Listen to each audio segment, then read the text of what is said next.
छोड़ दे पिछलों की रीत।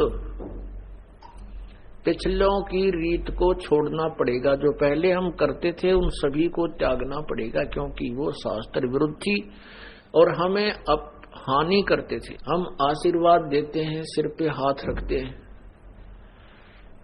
तो हमारी जो पुण्य होंगे तो उसमें प्रवेश कर जाएंगे और हमारी उतनी ही जेब खाली हो जाएगी।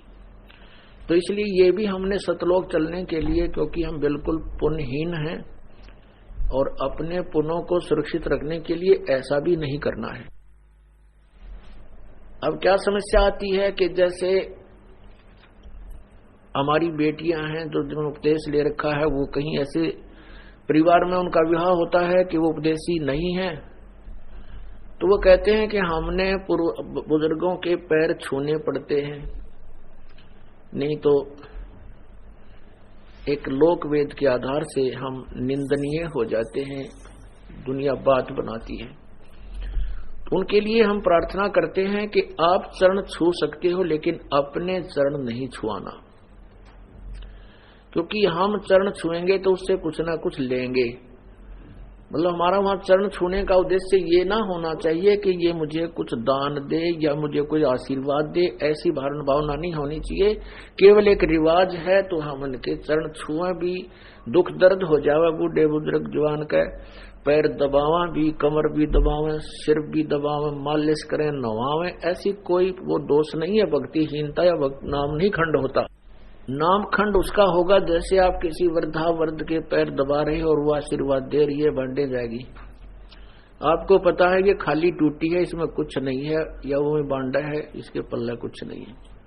वो कहती रहेगी अपने काना पे कटाड़े और स्वयं अपने पैरों को नहीं छुआवे, चाहे फिर वो क्योंकि बड़े भी हो गए। और ऐसे भी उपदेशी हैं जिनके बच्चों लड़कों का विवाह होता है, पुत्र वधू भी आती हैं, वो चरण छूने की चेष्टा करती हैं, तो चरण जितने वो झुके उनका आदर भी अनादर नहीं करे, वो चरण छूने की चेष्टा करें। आप भी उतना ही झुक के उसके हाथ पकड़ ले और सीने से लगा ले, आ मेरी बेटी। बस सबसे प्यार अच्छा और ये बेस्ट मेथड है। तो इस प्रकार अपने चरण नहीं छुआने हैं और किसी दूसरे का जैसे बुजुर्ग का सत्कार करने में पाप नहीं, ना कोई नाम खंड नहीं होता। लेकिन उद्देश्य ये ना हो कि मैं इसके चरण छूं और ये मुझे आशीर्वाद दे, मुझे कुछ प्राप्ति हो पुत्र की या धन की, फिर नाम खंड होगा। तो हमने किसी को सिर पे हाथ नहीं रखना, आशीर्वाद नहीं देना, ये हमारे फॉल पॉइंट हैं।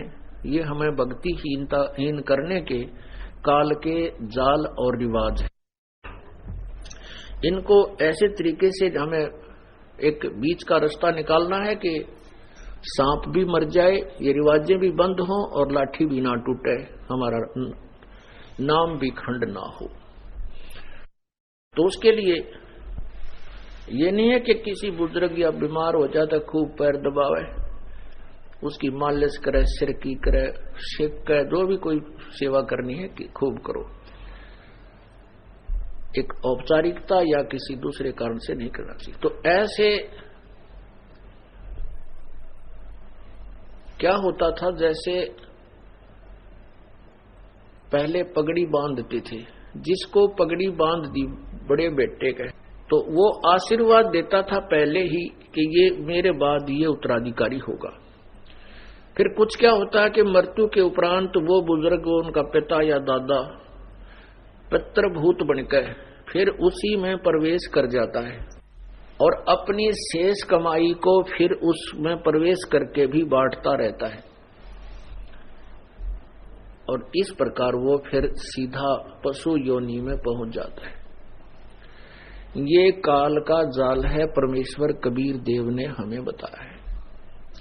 अब हमने पग पग पर बहुत ही फूंक फूंक कर कदम रखने हैं।